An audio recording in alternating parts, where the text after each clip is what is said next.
Hey there, and welcome back, Ghostbusters and Thrill Seekers. Welcome to another heart-pounding guide from your favorite haunt, where we tackle the things that go bump in the night with a healthy dose of humor and a pinch of sass.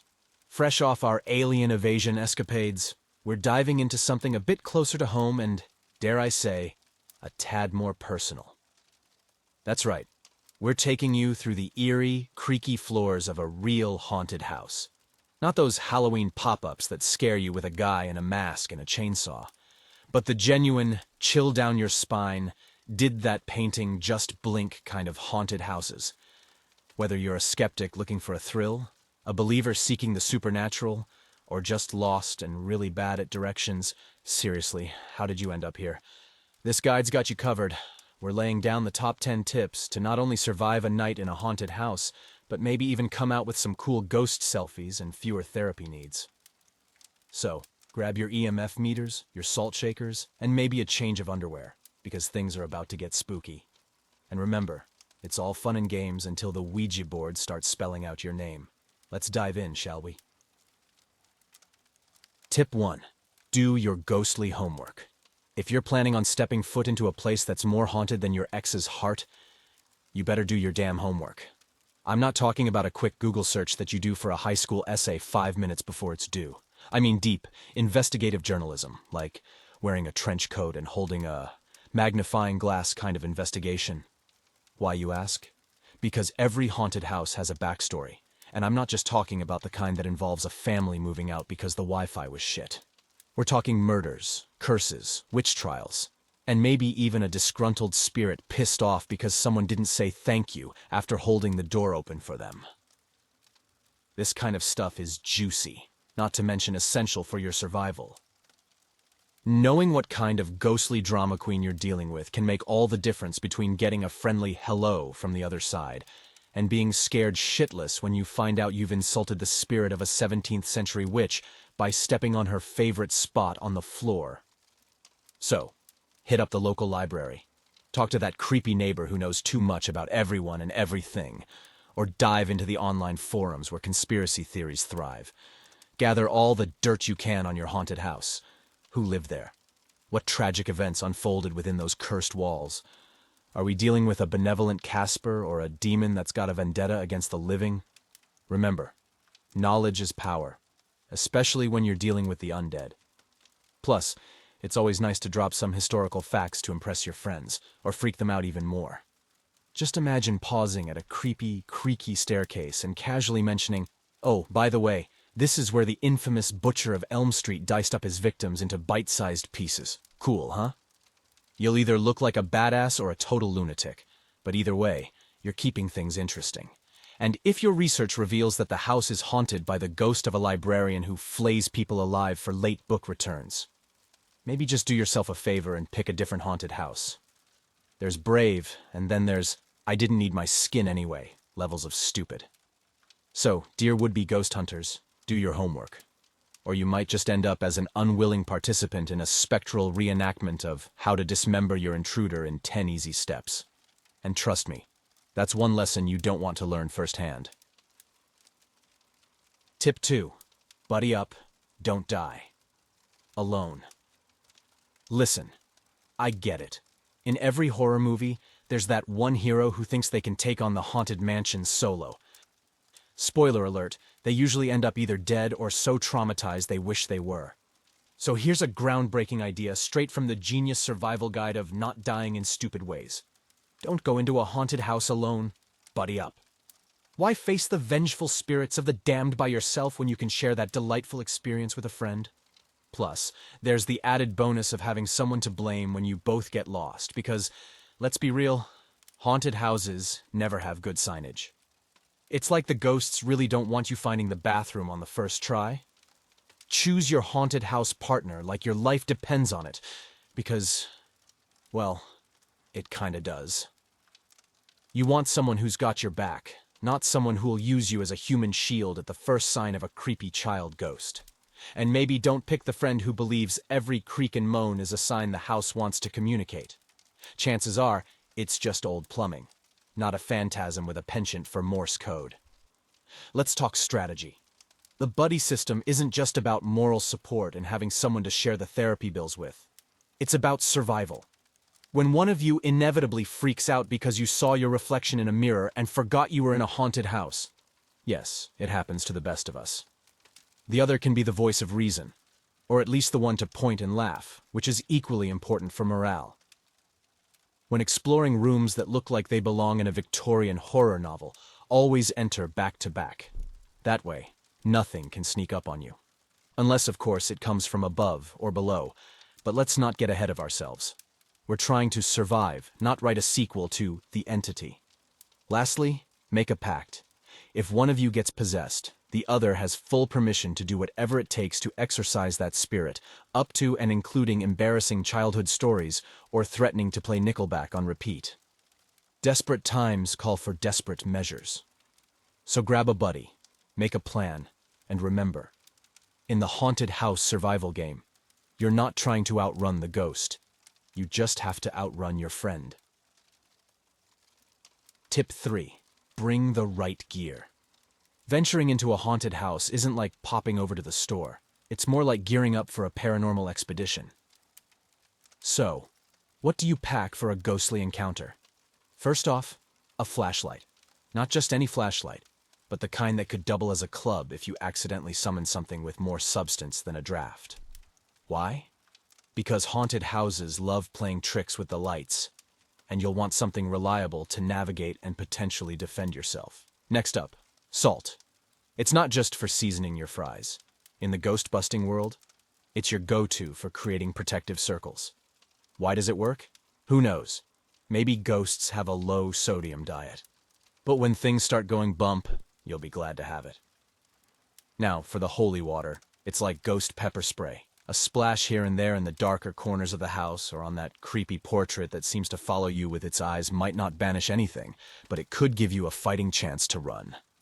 And let's talk about the garlic necklace. Yes, it's more of a vampire thing, but if you're in a real haunted house, who's to say what's lurking? Worst case, you'll come out smelling heavily of Italian cuisine.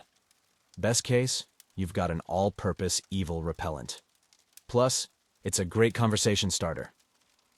This isn't a comprehensive list. Think of it as the bare minimum to not be completely defenseless.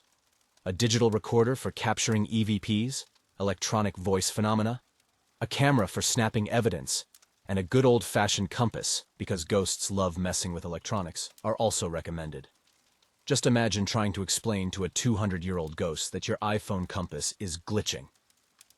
In summary, when you step into that haunted house, be prepared. You wouldn't go camping without a tent, so don't go ghost hunting without your essentials. And if all else fails, remember that running is still a perfectly respectable strategy. Tip 4. Stay on the path. Now, listen up, because this might just save your hide. When you're tiptoeing through a haunted house, thinking you're the next ghost whisperer, remember, stay on the fucking path. What do I mean? I mean, stick to the areas that don't look like they've come straight out of a horror director's wet dream. The attic and basement? Those are the VIP lounges for the afterlife's angriest residents. Unless you've got a death wish or an unhealthy desire to chat with someone dead for a century, steer clear. I get it, the curiosity can be overwhelming. You hear a soft thump from the attic, a whisper from the basement, and suddenly you're Indiana Jones on a quest. But here's the thing. Indiana Jones never had to deal with pissed-off spirits who didn't appreciate his company. That attic might as well have a neon sign saying, "Party inside," for every malevolent entity in the vicinity. And the basement? It's not storing wine, it's storing douchebags. Sticking to explored areas is like choosing the chicken over the blowfish at a questionable restaurant. Sure, the blowfish might be an experience, but is it worth the risk of paralysis? Apply the same logic to wandering off the beaten path in a haunted house. The living room might be boring, but it's unlikely to be the final destination of your brief, terrified existence. Here's a pro tip. If the floorboards creak even when you're standing still, it's not the house settling. It's your cue to get the hell out of that particular room. Ghosts love a dramatic entrance, and nothing says, "I'm here," like the ominous groan of wood underfoot. So, to wrap it up, the attic is out, The basement is a no-go, and if you're really itching to explore, maybe stick to the less haunted parts of the house, like the kitchen. Ghosts are less likely to bother you if you're making a sandwich. And if you do venture into forbidden territory, for the love of all that is unholy, at least make sure you've got your running shoes on. Because when shit hits the fan, you don't want to be behind the fan. Tip 5. No seances or Ouija boards. Leave the goddamn Ouija boards alone and seance candles at home. I know. You want to make contact, have a chat, maybe even make a ghostly buddy who can tell you lottery numbers from the beyond. But let me be clear. Unless you're looking to turn your life into a never-ending episode of Most Haunted, keep that board game for spirits in the attic. Oh, wait. We already agreed the attic is off limits, didn't we? Seances and Ouija boards are like opening your front door in a zombie apocalypse, hoping to find Girl Scouts selling cookies. It's not going to end well. You might think you're calling out to dear Aunt Muriel to see if she's at peace, but what you're really doing is lighting up a neon vacancy sign on your spiritual forehead. And guess what?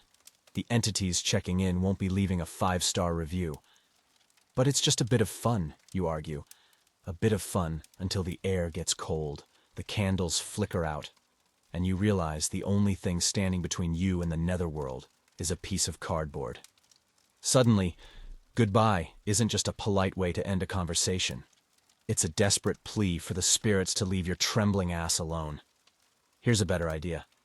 If you're itching for communication with the other side, maybe start with something less likely to end in possession. Ever heard of ghost apps? Yeah, they're mostly BS, but at least when you close an app, the ghosts don't stick around to rearrange your furniture or whisper sweet nothings into your ear at 3 a.m. In conclusion, seances and Ouija boards in a haunted house are about as smart as skinny dipping in a piranha-infested river. Sure, there's a thrill to it, but you're likely to come out missing a piece of yourself. And trust me, when it comes to dealing with the spirit world, you want to keep all your pieces firmly attached and your soul squarely in the not haunted category. So, do yourself a favor and stick to board games that involve hotels and fake money. At least Monopoly only risks ruining friendships, not your eternal spiritual well-being. Tip 6. Keep it down. Whisper, folks, because we're about to dive into the golden rule of haunted house survival. Keep it the hell down. Yes, I'm talking to you, the one who thinks it's a good idea to walk into a ghost-infested manor belting out the Ghostbusters theme song. Spirits love attention more than a cat loves ignoring you when you call its name, and unless you want to become the main attraction in a ghostly mosh pit, you'll want to zip it.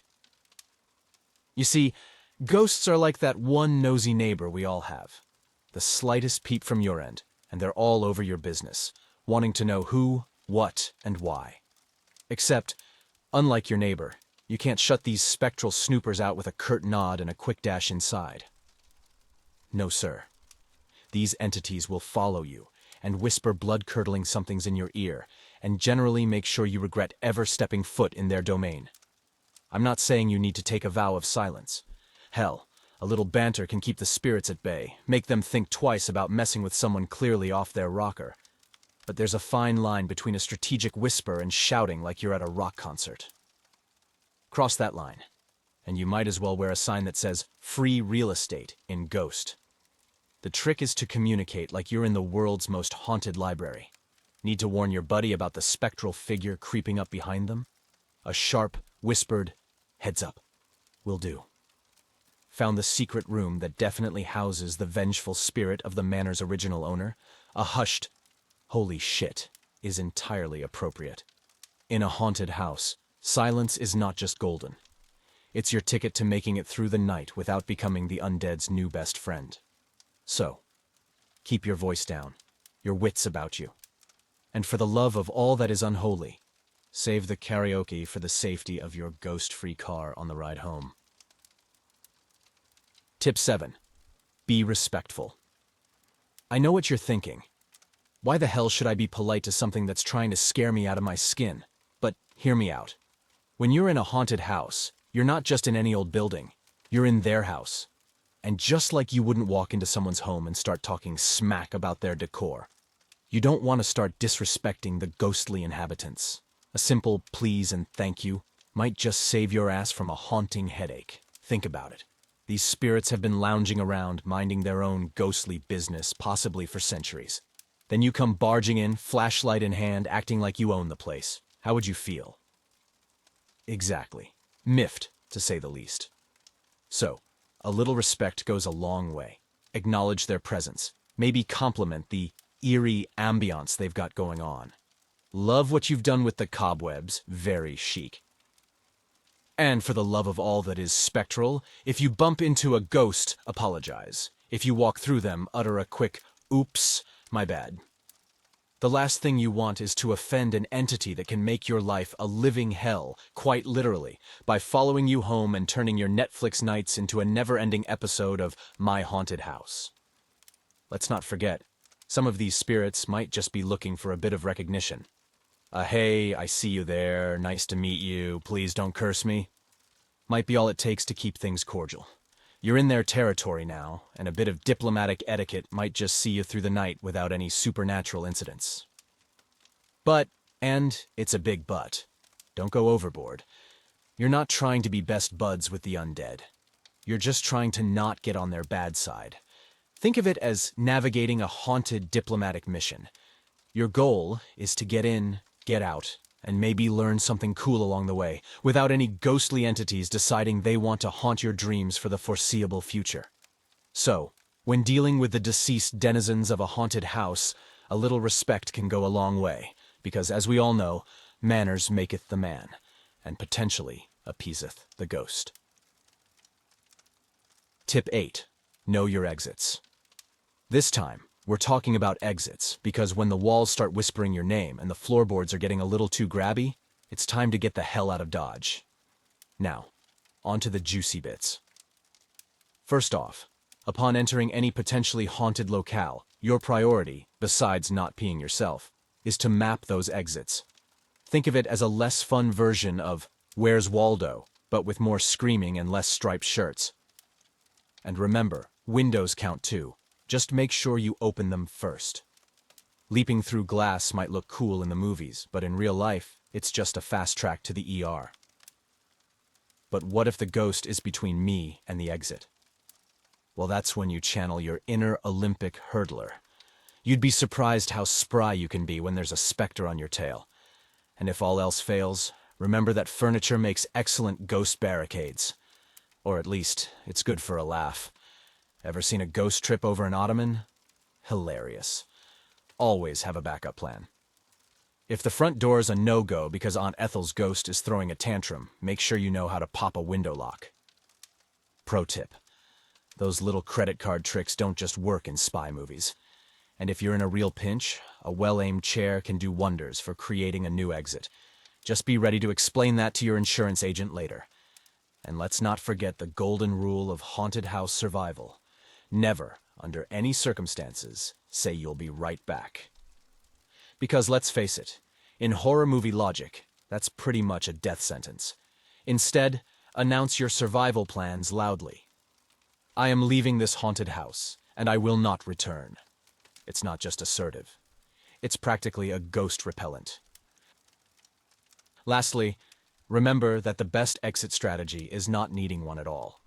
So, maybe next time, just stick to Netflix for your thrills. Because, let's be honest, the only spirits most of us can handle are the ones that come in a bottle. Tip 9. Document, don't provoke. First things first, folks. When stepping into ghost territory, arm yourself with a camera. And no, I'm not talking about one of those ancient relics that spit out grainy images. Get something that can capture the full HD glory of Casper's pissed-off cousin. But remember, we're here to document, not to turn a quiet haunt into the next season of American Horror Story. Now, on to the delicate art of not pissing off the supernatural. Rule number 1. Don't be a dick. If you stumble upon a ghostly figure, snapping a selfie with it might not be the best move. Unless you fancy becoming an eternal guest in their not-so-humble abode. Keep it classy, keep it respectful, and for the love of all things creepy, keep your flash off. Blinding a ghost mid-haunt is the spectral equivalent of flipping the bird. Let's talk about EVP, electronic voice phenomenon, sessions. They can be cool, sure, but asking a ghost about how they died is as tactful as asking your grandma her weight. It's just rude. Stick to yes or no questions that won't stir the pot.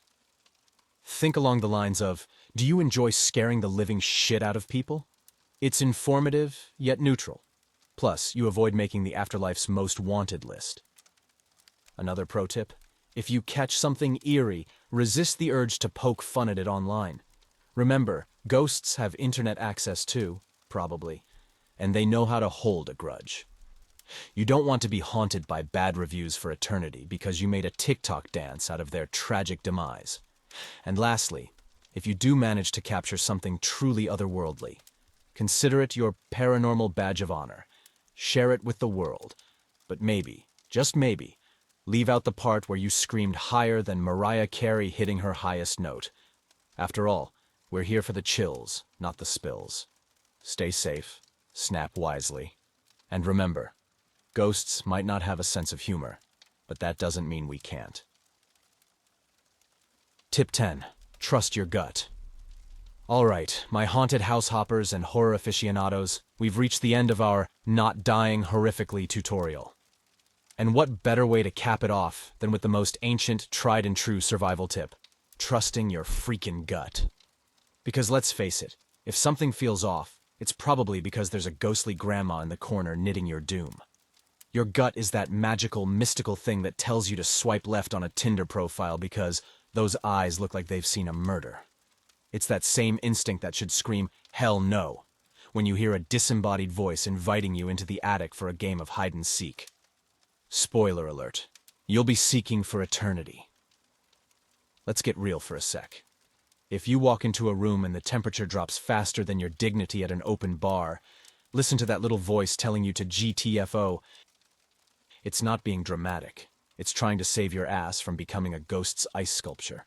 Remember all those horror movies where the protagonist goes, this seems like a bad idea, and does it anyway? Be smarter than them. If your gut says jumping into the portal opening in the living room is a bad idea, maybe don't do it. I know, groundbreaking advice. Also, let's not ignore the physical signs. If your hairs stand on end, your heart races, and you've got that queasy feeling in your stomach that's not from last night's taco binge, it's not a sign to proceed. It's the universe's way of saying, congrats, you're about to feature in a ghost story. Time to leave. In conclusion, surviving a haunted house isn't just about the gear, the knowledge, or how fast you can run. It's about tuning into your own personal ghost detector, your gut. It's been with you through thick and thin, literally.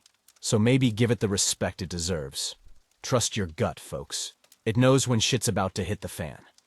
Or when a ghost's about to hit you with a spectral frying pan. Stay spooky, stay safe. And remember, if all else fails, running is still a damn good option. And there you have it, folks. Your very own survival kit for braving the creaky floors and ghostly whispers of a real haunted house. From arming yourself with the right gear to keeping it down, because no one wants to be the center of a ghostly mosh pit. You're now equipped to face the unknown with a bit of swagger and a lot less screaming. Remember, while the thrill of exploring the unknown can be intoxicating, the safety of your pants is paramount. Haunted houses aren't for the faint-hearted, and neither is dealing with the undead or their living room furniture. But with these tips, you've got a fighting chance to emerge not just unscathed, but with bragging rights that'll last well into the afterlife.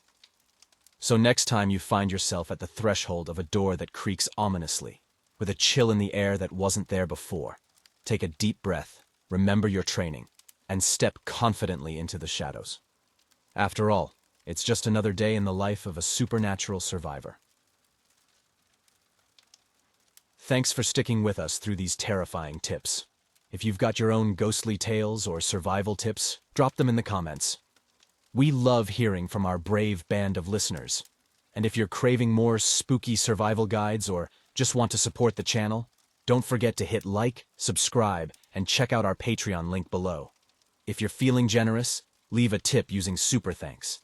Until next time, keep your flashlights close and your escape routes closer. Stay spooky, my friends.